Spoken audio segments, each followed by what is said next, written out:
It's the 4th of July, and of course, there are a lot of celebrations going on around the country, and folks are enjoying themselves and getting ready for the fireworks this evening and all in that space.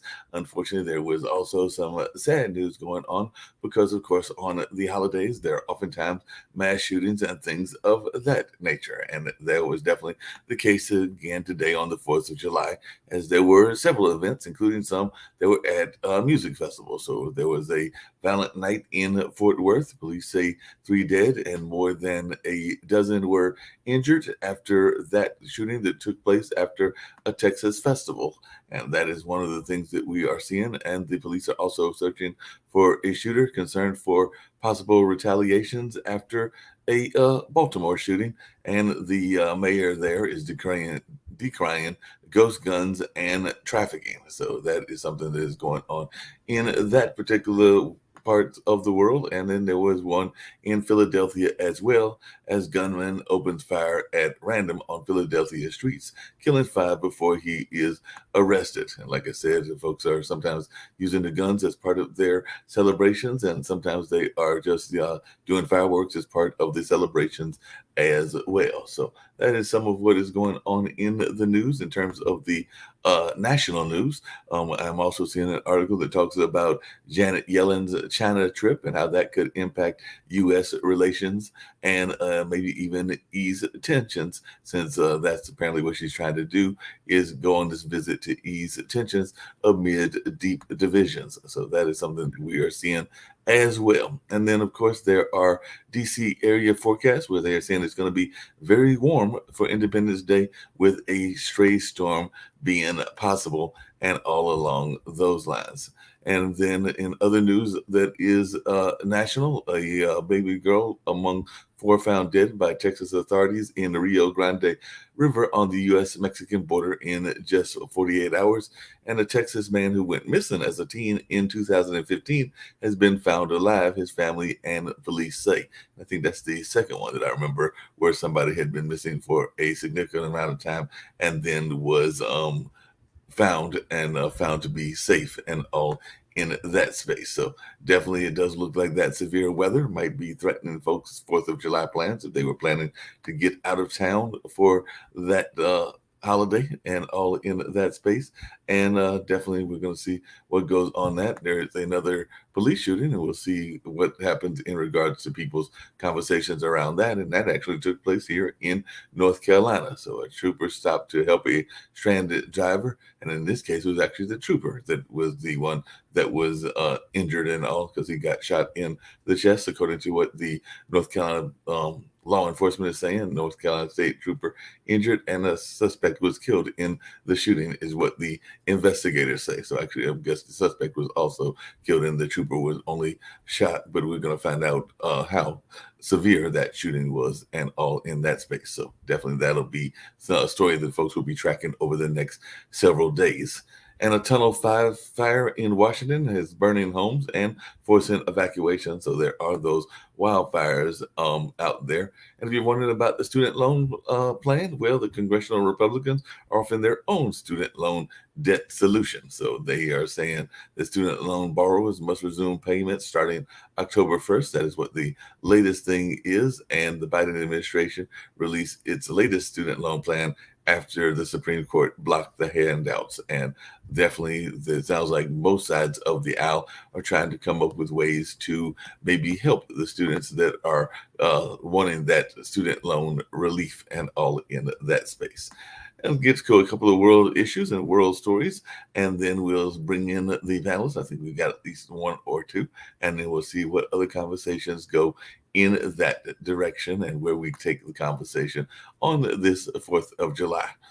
Israeli forces military operations in the West Bank's Jenin continues for a second day. So that is a world news item that a lot of people are paying attention to. And a masked man attacked a Russian journalist, Yeleny Malasheny of the Novaya Gazeta, and that was happening actually in Chechnya.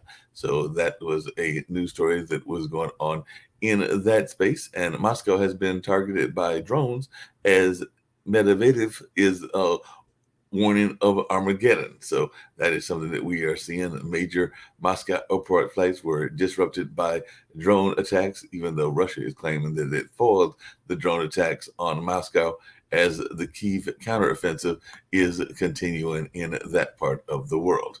And the Fukushima nuclear disaster, that is something else that people are paying attention to because Japan's discharge of Fukushima radioactive water into the Pacific got a green light, and South Koreans panicked by salt before that took place. And that is something that I'm sure folks are paying attention to as well through the world area. And of course, we still got those anti-violence rallies going on in France, held as riot tensions ease. And that is something that is going on over there in the European theater and all along those lines. And Putin says Russia is united as never before during his Shanghai Cooperation Organization meeting. And that is something else that is in the news. And Hong Kong is putting out a reward of $125,000 for a pro-democracy activists that are out there. So they are offering that reward for the arrest of 8 pro-democracy activists who live abroad. So I guess they have basically put a bounty on them and all in that space. So we'll see if anybody tries to capture that money or what goes on in that space. And outrage erupts in South Africa over a video of the deputy president's security officers stomping on a man. And also in Africa, the Senegal president, Macky Sall, says he won't run for a third term. So he will not be seeking a third term in office. And we'll see who else comes out of the woodwork to see who will be running that country and all along those lines. And there was other news that I'm seeing from the World Theater, but I'll bring in the other folks and we'll maybe get to some of these other stories as I scan them and see what they are all about. And we'll see what other folks have on their minds as well. Like I said, definitely Steve Rouse here, and he may have some thoughts as well for 4th of July. And I've also got Lee Newton Rhodes. So let's bring in Steve and see what he's got going on. Just wanted to wish everyone a happy 4th. It's a pleasure to be here. I'm at a July 4th event today, so I'm going to have to leave again early. But wearing my Hamilton shirt, Young, Scrappy, and Hungry. And my July 4th message, as I said yesterday, is, this is a really important day in our country, our birthday. And as I said yesterday in our town of Morsels July 4th celebrations, our Constitution begins with the words, "We, the people of the United States, in order to form a more perfect union." And I got a lot of positive feedback in my remarks, and that I said that no one ever said our union was perfect, but perhaps we can work together as Americans to do our part to make it a better place. And that might be respecting each other, trying to work together on issues. I know we're going to be this week talking about the Supreme Court, some of the cases that have come out, like student debt relief, affirmative action, even Roe v. Wade a year ago. And America is getting more and more divided. But, at the end of the day, I think we have an opportunity to come together and do it. And so I'll end with this. I really believe that the words in the Declaration of Independence was a challenge, not a promise. And I think that the founders of America knew that we had to rise up to the challenge. And I think we're at that place again, Mark, where we're at a crossroads. I still believe in America's future, and I think it's really going to have us take a look at ourselves. And as I close this message, Abraham Lincoln, when I went to the Lincoln Memorial and I see that memorial there, I think of what he was saying. When it boils down, I think it's us for the living to devote our lives to the causes which those who fought and died for this country are, and that's freedom. And we might not agree on how we get there, but we certainly can agree that this republic has withstood a long time, and I believe we're going to be around for much longer.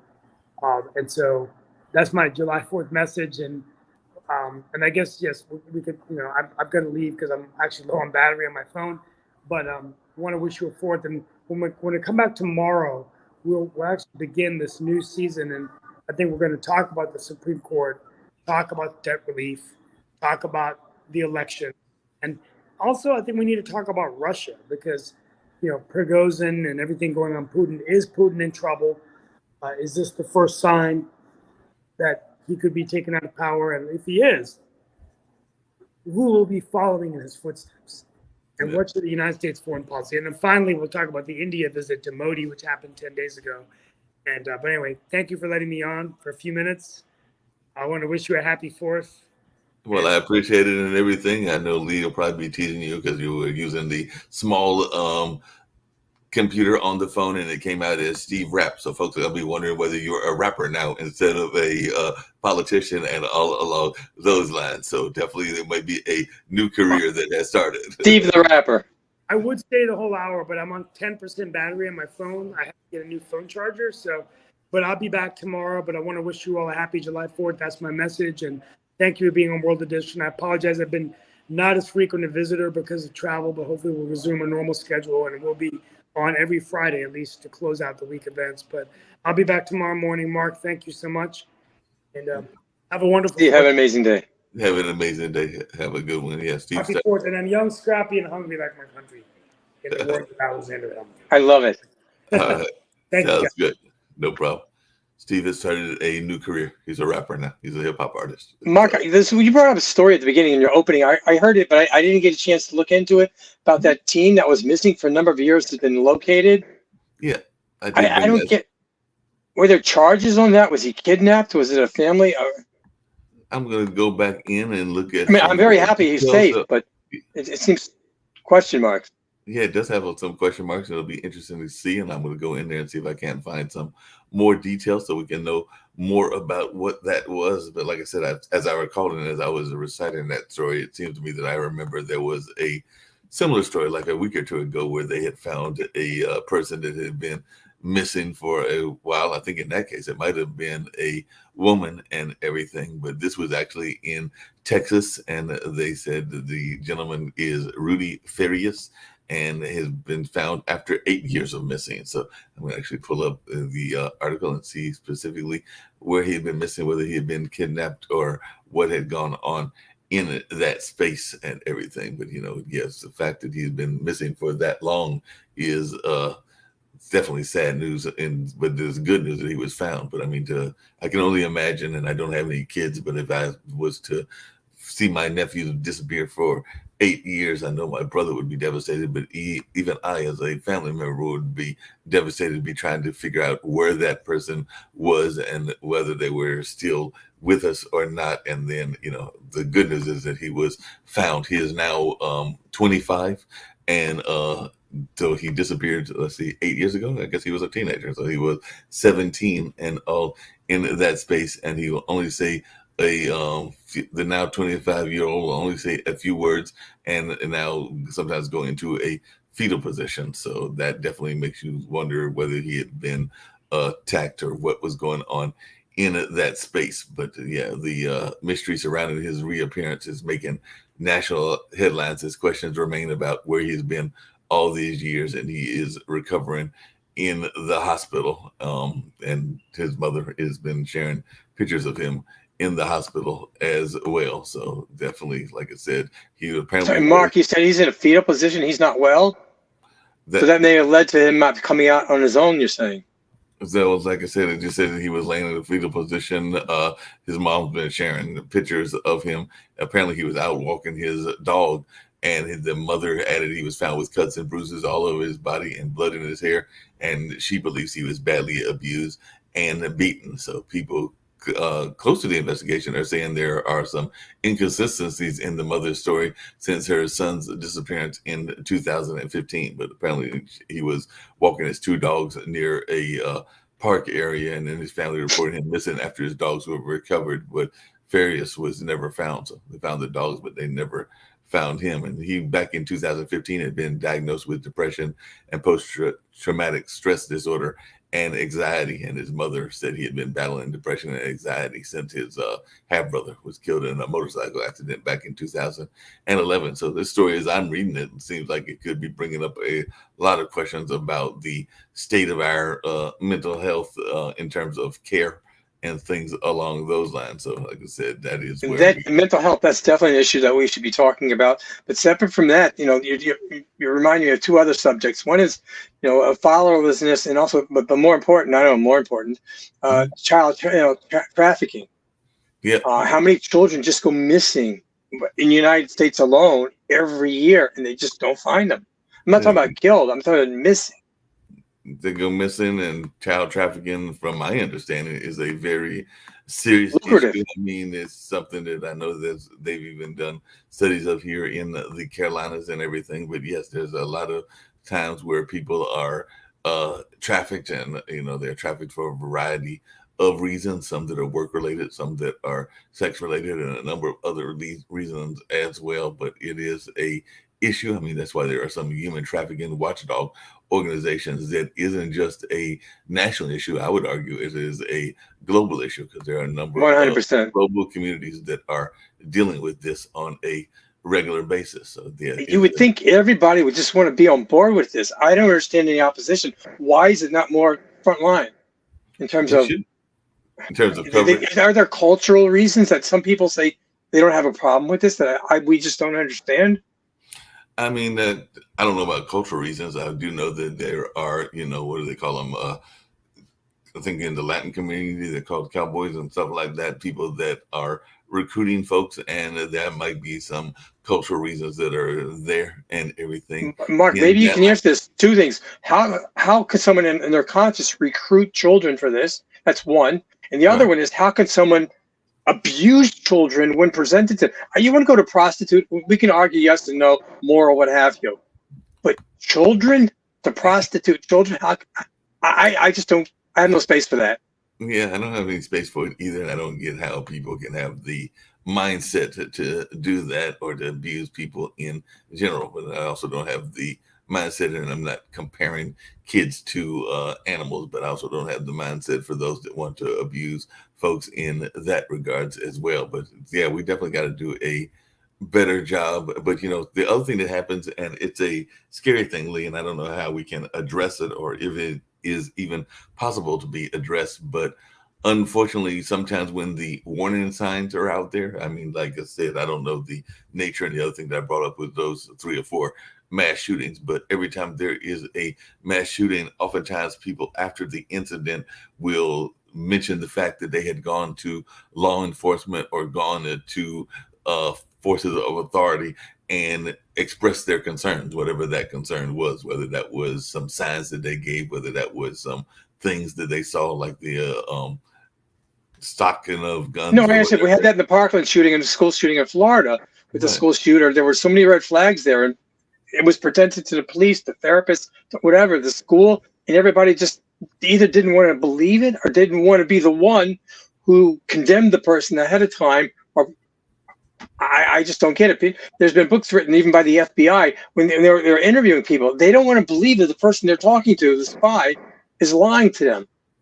I mean, and part of what goes on also is that it is a belief, and I think it is a wrong belief, because I think you've got to do what you just mentioned, intervention. But there is a belief out there that until the person actually does the crime or does the activity, that doesn't count, and you don't really have any grounds to go on them and everything. Like in terms of criminalizing them, I understand that, but in terms of giving them therapy, getting them help, there's a cry for help usually out there that's not being addressed. No, I agree, and I think when those cries for help are out there, maybe the police can't physically arrest them, but they could, in my mind, definitely get them more support and get them more aid, so that they won't do whatever the serious crime is, and all along those lines. So definitely that is what's going on in that space. And I just happened to see that there was another woman that was missing and found not as long, but this was actually in your neck of the woods. It was Massachusetts. So a missing Massachusetts woman was found alive by hikers, where she had been stuck in mud for days. So I guess she had gone on a trip and had gotten lost in the wilderness, and then the fellow hikers, or some hikers, found her and were going on in that space. So that is something that Mark, this is called World Edition. So I know people across the globe in the world are seeing this conversation, but it should not go without notice. Today's Independence Day in the United States. Yes. Where we got our independence from Britain. A fun fact that I was not aware of. I was asleep that day in history classes. Do you know what percentage of people 200 years ago, in the 1700s, 1776 were in favor of our independence from Britain? How many people? What percentage was in favor? What percentage was opposed? Some people wanted to stay with Britain. Yeah, I knew that there were folks that wanted to stay with Britain. I can imagine that it was probably less than 50% that were in favor. It was probably the majority. Isn't that amazing? Only 33, approximately a third of the people were in favor of splitting from Britain. A third were opposed. They wanted to stay with Britain, and approximately a third was apathetic. They didn't really care. What was Only their a third. What was their reasoning for wanting I'm not sure. I didn't get into that. I don't know. I heard this on the Mark Levin show, so I Googled it, whatever. And apparently that's true. Only a third of the people were willing to say, enough is enough. I'm kind of compare that what's going on in the United States today. A minority of the people are not happy. Steve mentioned, the Constitution starts with the words, "We the people." Right. Does anyone really believe today's government is really representative government? It's we the people. Washington cares about the people as opposed to the lobbyists and the corporations. But it wasn't part of the notion there was definitely some elitism that existed in some of the early Congresses and some of the early leaders and all in that space, in the sense that they were some of the aristocrats of the day, and they're definitely some of the aristocrats of the day now. We still have that. Donald Trump, whether you like him or not, he was always using the word, "It's the elites against us." Right.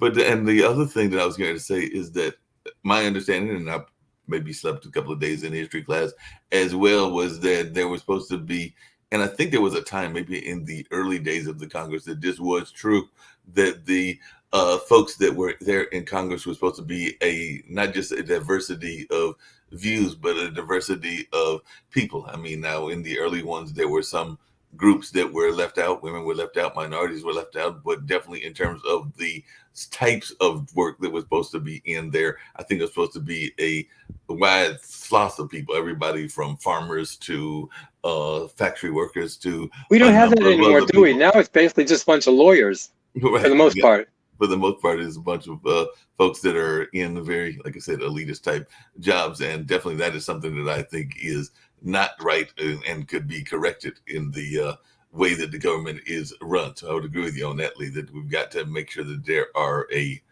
diversity of views, because if there's not a diversity of views, then we are not going to get true representation of the people, because part of that is that conversation. There are some people that may be upset, and I'm not saying that it is a great thing, but if they are qualified and they lend their voice or the voice to a minority group that is a severe minority group. There's a very severe minority group, but I think it might even be up in your neck of the woods. I can't remember where it is, but there is a person that is running, and I can't remember whether they used to be a man and now they're a woman, or they used to be a woman and now they're a man, but they are running. I think it's the other way. Well, you're going to go off a different topic now. I don't understand how that really works. You change your chromosomes? I don't understand how it works either, but there is supposed to be a transsexual candidate that is running. That's all I was saying. Is I wasn't trying to go into a different topic, but they are, I guess, running, and part of their running is that they would be the voice for that community. And even Jacoby and others have said that it is a very small community, but I guess that they would be a voice for that community. And that's the only thing I was saying, is that I don't mind people that get to and give a voice to whatever that community is. Is there any community, religious, sexual, national, whatever, that's monolithic? I don't think so. So how can someone say, I represent a voice, I represent myself, and this is my background. I check off whatever boxes, but how can any individual, I think it's a lack of humility to say, I represent all people in such category. Well, Lee, it's interesting you said that, because that is part of the complaint that goes on in the minority community, is that sometimes folks are thrust into that role, whether they want that role or not, because they are representing that community. So then they are said to represent all that are in that space. We've got several shows that are run by different folks of definitely the African American community, maybe a few from the Latin American community as well. Now, I would never claim to represent all the voices of all of those folks here on Pod TV. I can say that I can reach out to them and we may be able to come up with a consensus opinion and everything, but I would never try to actually speak for either Barbara or Grant or a number of the others, because I don't know what their thoughts are unless we have a conversation about it. Now, there are some common things that we may have in common and we may talk No, about. I agree with you, Mark. It would be Mark or Lee say, you know what? These are my views. This is my background. This is what I bring to the table. But not everybody who brings the same thing to the table as I do, even siblings, have different viewpoints on different issues. Oh yeah, totally. People definitely have different rulings and all in that space. But I mean, it's interesting. Oh, that's an interesting article. I wonder why they're saying that. I'm sorry, I got distracted by a different article, but there was no, we said we were going to talk about the Supreme Court and all in that space. But there is a article here from the San Francisco Chronicle that says that the affirmative action ruling is actually a victory for Asian Americans. So I guess they're saying that Asian Americans are getting the better end of that particular ruling. So I'm curious to see what this article says and why they are claiming that. And they are definitely saying that it is a victory for Asian Americans. And that could be something that could be seen as a division point as well. So let's see what this article says. The Supreme Court ruled that the decision on college admissions may not involve race in any form. This suspicion supports polls showing that a majority of Americans oppose race-conscious college admissions, even as they support racial diversity. And major news outlets downplay the fact that the plaintiffs in the case against Harvard and the University of North Carolina were Asian Americans. So the victory is the ruling is a victory for the Asian American community, which has overcome many cases of legalized discrimination by seeking justice through state and federal court. So I guess that's why they're saying that it is a victory for that particular part of the society and all in that space. So we'll have to reach out to some of the Asian community and see if they agree or disagree with that. But yeah, that was something that was out there. And I do think that the other thing that they said is very much the case is that we've got to do some improvements in our schools in general. And that's across the board. That's just my thoughts, that we got to do better with our education. The article actually, this is in the Chronicle, and Lee, it has an interesting things that you probably would agree with, and I can't say that I give total disagreement to it, but it says the worst form of prejudice is not giving a child an opportunity for a good education. If we really want to narrow the gap between higher achieving white and Asian American students compared to African Americans, Latinos, and Pacific Islanders, we need to upgrade the education provided in our public schools. That I can agree with. More money. I agree with that, but I think crucial to a child's educational development is a child seeing a parent read and having books in the house. No, that's very true. I'm amazed at the difference between walking to a house and seeing the children and seeing whether the house has a library or not, whether it's children's books, adult books, what have you, just books, and also whether those parents model the behavior of reading. In addition to improving the educational system, and then also in addition to maybe school choice, because who suffers most with not having school choice? It's on the socioeconomic level. It's the poor, because the wealthy, they go to their own private schools anyways. They don't really give a damn what happens to the poor kids. And one of the things they were saying is that more money should be spent at lower performance schools, and this money can be paid for experienced teachers to create smaller class sizes and extra tutoring. And it's one that has done some tutoring. I do know that tutoring is very vital, and that we need to encourage the tutors and make sure that they are doing some very successful tutoring, and definitely smaller class sizes would be a great thing, and everything along those lines. There was a term that I never heard in this article, but it's an interesting term. But the person writing the article says that advocating for affirmative action may make limousine liberals feel good about themselves, but it benefits a few while ignoring the many. So I never heard that. You've never heard that term, Mark? Limousine liberals? I don't recall hearing that term. Maybe I heard it in passing, but I don't ever recall hearing that term. You're talking about education, and one of the things I ran. No, it applies to a lot of things. Limousine liberals, they make these policies to make themselves feel good, but the meat of it is that the policy doesn't really do what they say it's going to do. But they feel good about themselves, so that's great. Jacoby, I agree with you. Your comment 100%. It's when it comes to school choice, it's the poor who are hurt the most. Yeah, they get left out of school choice. Right. The big thing is with schools themselves, what they need to focus on is what Mark pointed out, is that, yes, I think you pointed it out as well. Yeah. Schools in those rich neighborhoods get that money. Schools in the poor even the public schools there, right? Well, yeah, even in the poor neighborhoods, they don't get that funding. So those underfunded schools need to be funded. That's the bigger issue, more so than even schools. Jacoby, you're probably too young to remember this. Mark probably remembers. When I grew up, we had busing to try to overcome that problem. Do you have any thoughts on that? Whether busing was a positive or not? They would take kids from poor neighborhoods, predominantly black, minority, and bus them to less minority neighborhoods with the idea that just moving them from one neighborhood to another, the school, they would therefore get a better education.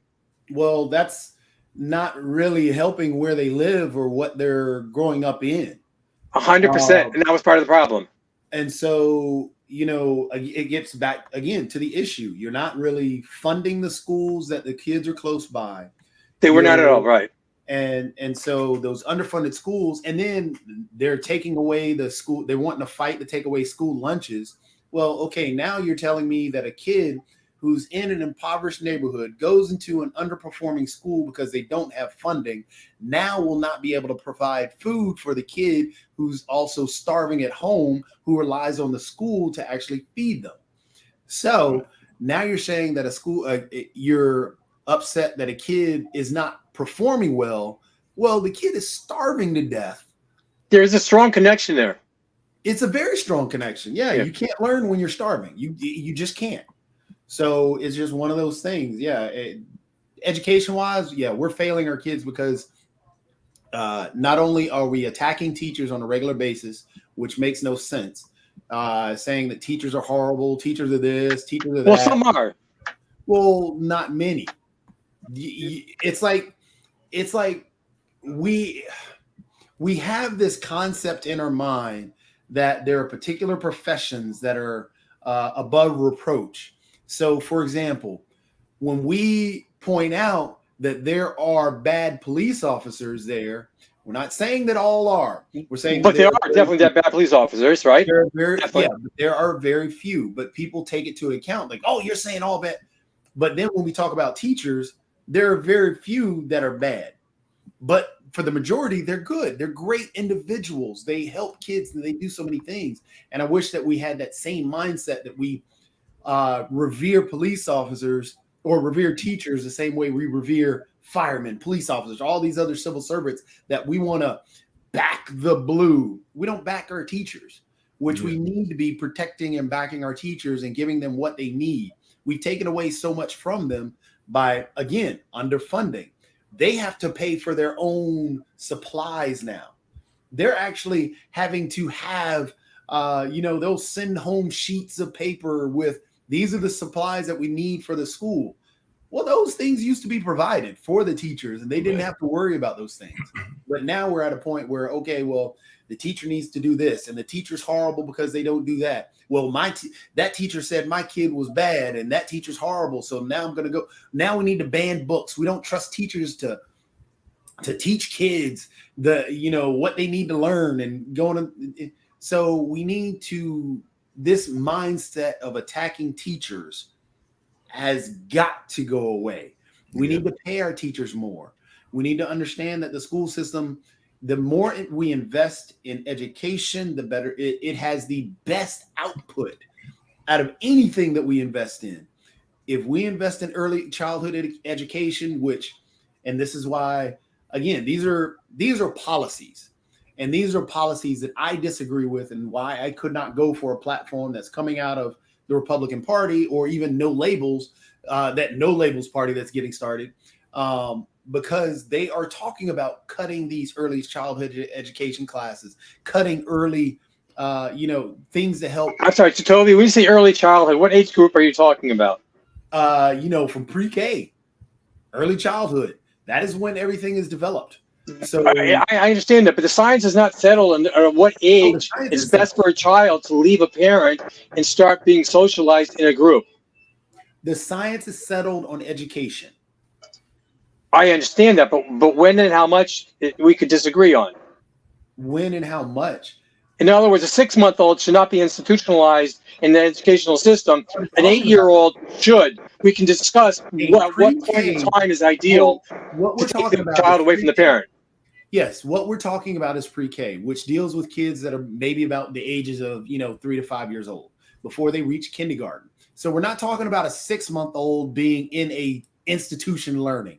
So when we bring up those things, that's being hyperbolic and But you're saying, but between 3 to 5, still, I don't think that everybody agrees on that age group should be institutionalized. I'm not using the word institution in a negative way. I'm just saying put into the public school, any school system, as opposed to the home. Put into. Say at what age should a child leave the parent's house and put into a school social system? There's a definite age that a child benefits greatly bonding with the mother in the home more so than separating and losing all those emotional bonds. What age group did you read? When I grew up, we obviously had first grade, and I think there was kindergarten, nursery, and that was it. There was no preschool, no pre-K, none of this stuff. What I'm asking is, you said that there is a debate. What age group did you read? That's what science? I don't recall. The article. I don't remember it fully. I can Google it if you want. It said that we're pushing kids to younger and younger ages to the detriment of kids to get them out of the house because parents want to get back to work. Parents don't want to be the daycare provider. They think it's whatever. They have better things to do. So we're taking, and I'm not saying newborns or whatever, but we're pushing it to younger and younger ages within the school system. Science in pre-K began as a cooperative effort between the National Air and Space Museum and DC Public Schools, supported by PNC Foundation. Grow up great with science. Blah blah blah blah blah. So you've got let's see.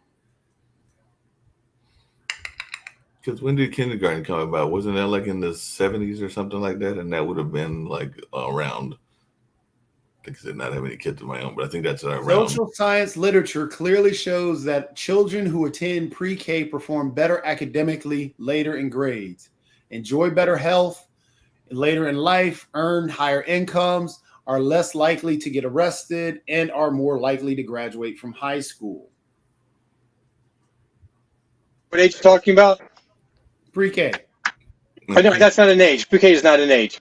So I just found something of talking about 3 to 5 year olds, where a lot of 3-year-olds are not ready, and it's better to wait until they're 4.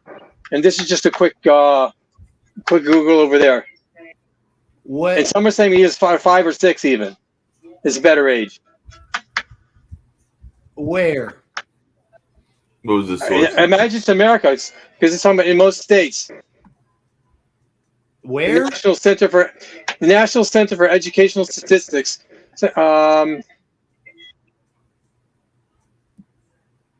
Speaking of statistics, while y'all are going back and forth on that and everything, I did see an article that it was interesting that some folks may find interesting, and it comes down to something you were talking about, Leah, which is that folks did not support the separation from Britain during that time of their society and all along those lines. But apparently there's a new report out that says that over 40% of Americans don't know why we celebrate July 4th. So even though it is Independence Day. Isn't that sad? They just have no idea what the holiday is about. Whether you celebrate it or not, but you're here and you have no idea what Thanksgiving and Labor Day, all these holidays, which are national holidays, Independence Day, they have no idea what the holiday is about. Memorial Day, nothing. I mean, part of that is that commercialism that exists as well. No, I get that. And people at Christmas, they don't celebrate Christmas, or they do, but they think it's it's a commercial holiday. You give presents, and then there's no religious aspect of it or whatever. But these holidays, which are so crucial to the founding of the country, Independence Day, to not know it's more than a car sale, or money off it, at Macy's or fireworks. Welcome to capitalism. Yep. Hey, Jacoby, speaking of. Yeah, I agree. It's just very sad. Everything is for sale, and that's a problem. So welcome to capitalism. You can't complain about. So until we stop the idea that capitalism is the only. But can't you have both? You can have capitalism, but know why. We're here. Why do we have a country? What game do you play? What game that is one of the hottest, oldest selling games out there that you can play? It's a board game. Monopoly? Yeah. Exactly. And what is the goal of Monopoly? to purchase the most properties and control the board.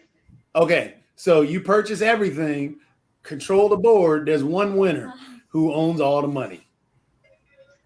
Welcome to capitalism. If But that's only part of holidays and sell all the money. Christmas is no more than a capitalist dream. Halloween is now the second selling. What's after that? You have Valentine's Day, which is third. And then what's fourth? Easter, I think, is fourth. Yeah, it's a lot of the Hallmark holiday kind of things. Yeah, hey, Sasha, do they have a July 4th in Canada? What is it? Do they have a July 4th in Canada? No, They have Canadian Day. No. They go from the 3rd to the 5th? no, we have 1st of July. It's a Canada Day, and that's about it. And July 2nd, 3rd, 4th, 5th, and so on. Do they do a lot of the big festivals and cookouts and things that are associated with the 4th of July for Canada Day, Sasha, or is it more home-based kind of celebrations? Or solemn day? No, but 4th of July is not being celebrated. No, but Canada Day on July 1st. How do you guys celebrate it or recognize it? Okay, first of July. Yeah, there are celebrations. There's first of all, it's a free day, and there are some concerts here and there, and so on. So, it's mostly a big day for recent immigrants to Canada. So the politicians are visiting them and have joined kind of commemoration. And it's, the more years is going on and on and on, it's become repetitive or so on. It's very difficult to invent something new and exciting or so on. But it's basically a tradition. Is it a sale to the point that Toby was making, and Lee as well? Is it a sales day? Is it a lot of sales that go on the Canada Day, and a lot of commercial aspects of what goes on that celebration, or not as much there in Canada? So is there like a lot of specials that are taking place in terms of sales and all in that space? No, I mean, sales is going on. I mean, people are buying food. No, but the holiday has not been commercialized like July 4th or Thanksgiving has? No, it's not commercialized at all. At least I haven't noticed that. Yeah, that may be a more American trait and everything. I definitely want to get from you, Sasha, an update about what's going on in Ukraine. But before I get to that, I did have a quick question for Jatovy, which is, Jatovy, what are you thinking about, because of the fireworks safety issues that apparently in California, they're actually going to do a unique type of fireworks, because it looks like they're going to have a drone fireworks celebration. So and who knows, maybe that's going to be a new trend, but that's something that I saw in California. So are we going to see less of the pyrotechnics and more of the drone type fireworks and going on? So what are your thoughts about that, Jatovy? Is that going to be something new that we're going to be observing a lot of? I think it's going to be a new thing, and I hope it takes hold, because of all the injuries that come off of fireworks. Also, it helps out veterans and also animals with the noise pollution that it puts out, and that's a big thing. But it'd be nice if I'm sorry to interrupt you, Jatovy. Can y'all explain what that means in terms of drone fireworks? So I'm not familiar. Basically, they have a bunch of drones and they do different displays in a sense. So you can have the drones fly in different patterns. You can have the drones. Can I assume this is at nighttime? They all have lights on them of different colors? Exactly. Yeah. Exactly. So, I mean, and you can add in sound effects, and you can add in whatever you want to. You can play whatever music, and it'd be a neat show. They did it.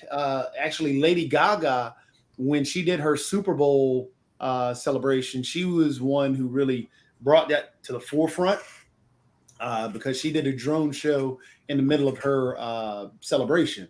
So yeah, I mean, it'd be nice to start having that, because yeah, there are a lot of injuries that come along with that. On top of that, fireworks and gunshots sound very similar, And we just did have over the weekend, in the 4th of July weekend, we've had numerous mass shootings. Yeah, I wrote that up. And there was the one in Texas where they couldn't figure out what was going on in the first place with the fireworks and the gunshots happening. Same thing in Philadelphia. And those two were just last night. Over the weekend, we had, I think there were 3 or 4 maybe. But again, right now, and it's sad to say, but the most American thing right now is a mass shooting, and it sucks, but that's what's going on. So yeah, I have to disagree with you, Jacoby. Mass shooting is not the most American thing. It's homicides, but it's gang shootings. And if you look at the number of deaths, Jacoby, look at the number of deaths per year for mass shootings versus non-mass shootings. We are number 1 in the world for mass. No, that's not addressing my question, though. How many people die by mass shooting versus non-mass shooting on an annual basis? Excuse me, this is completely irrelevant comparison what you're trying to do, because if it's a normal homicide situation, so somebody killed somebody, it could be through shooting, or somebody could just choke another person, or somebody could just use knife, for example. Now the mass shooting only can be done with a machine gun, and that's what it's completely different level of crime than a single shooting, whether it's shooting at home or homicide or whatever it might be. I mean, it is sad, and it's a reality. It's not being hyperbolic or anything. Shooting, the U.S. is right now. Gun violence is horrible, and we have to be honest about it. I'm aboard with that. I agree with you on that. We have to figure a way to lower gun violence, which is I'm on board with that also, but that doesn't address my question. What's your question? Percentage-wise, how many people die by gun violence? What mass shooting versus non-mass shooting on an annual basis? Here then, Lee. Let's do it this way. I'm trying to Google at the same time, but go on. But I mean, because that's a moot point. That's not really. Why is that a moot point? Because try this. And since we have Sasha here, in Canada they have a lot of guns, correct? A lot. In the U.S. we have a lot of guns. We have more. Which country leads in gun violence? Lee? I'm not disagreeing with you about gun violence in general. I'm aboard with you. So, and then we say one of the biggest sayings that that is said is that more that when people. I'm sorry for a second, Mark. Well, Jacoby and I are interacting. Can you Google homicides year, mass shootings versus non-mass shootings? If we can break down the numbers.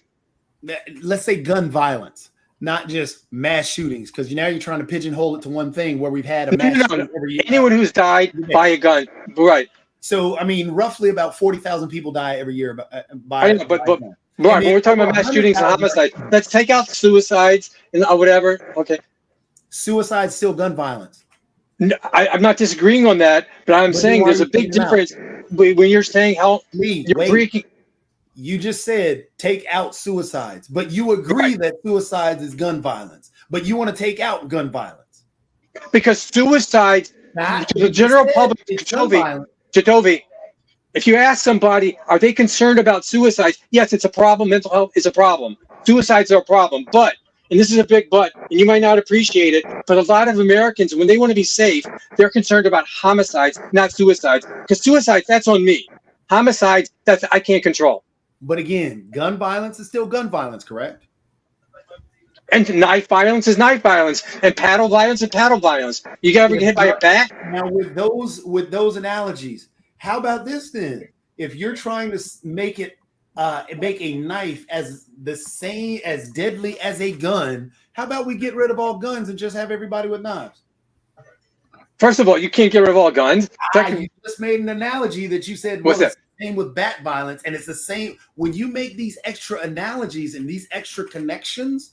Then you're saying one is equal to the other. What do you mean? When I said gun violence, when I talked about gun violence, you said, well, bat violence is this and knife violence is this. We have a problem in the world. We have a problem in America with violence across all boards. No, we don't. No. We don't. We don't have a problem with violence with knives. Hold on. Every country has a problem with violence. Only in the U.S. do we lead everywhere with gun violence, and it's not even close. And then when you just even brought up, you said, well, do we not have a problem with knives? So are you saying that knives are just as deadly as guns? I'm saying they both can be very deadly. Obviously different, knives right? Just as deadly as guns. I don't have. You know what? I never Googled the numbers. How many people died by knives? Answer that question. I can't. You're avoiding that question right now. No, I'm not avoiding the question. I know those college students in Iowa or Idaho, they were killed by knives. Are knives I understand. as deadly as guns? Based on numbers or based on potential? Lee, answer the question. Stop avoiding. I'm not answering.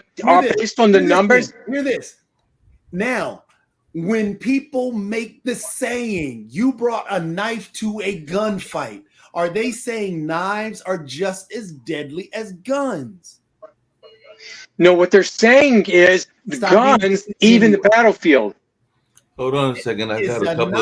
Let's hear what Mark has to say. Hold on a second. I got a couple of the statistics you were looking for, and this is from 2021, and it did say that that's fine. 54% of all gun-related deaths in the U.S. were suicide. That was 26,328, while 43% were murder, 20,958, according to the CDC, and the remaining gun deaths that year were accidental, 549. Okay, so Mark, 537, or had underdetermined circumstances, 458. But to Jacoby's point, about 8 in 10 U.S. murders in 2021 involved, so that's 81% involved a firearm. So that marked the highest percentage since at least 1968, the earliest year for which the CDC had. One second, before you go, Mark, what was the number of homicides, not the suicides, the number of homicides? The question right now I have for you, again, you keep avoiding it, and you're trying to. No. There's a point to it. Jacoby, if there were 0 mass shootings, would you be happy? Lee, now you're making a zero-sum game. There's no such thing. No. The question is, are knives as deadly as guns? And you can be honest. And potential, no. Not guns, obviously. So since knives are not as deadly as guns, we regulate swords. We regulate throwing stars, we regulate all these other things that aren't as deadly as guns. You're not going to be happy with what I'm going to say. You have no right to own a sword. You have no right to own a knife. You have a right to own a weapon. It's called the Second Amendment. The other ones are privileges. Which one? So even if you take that, in that Second Amendment, what is the key word?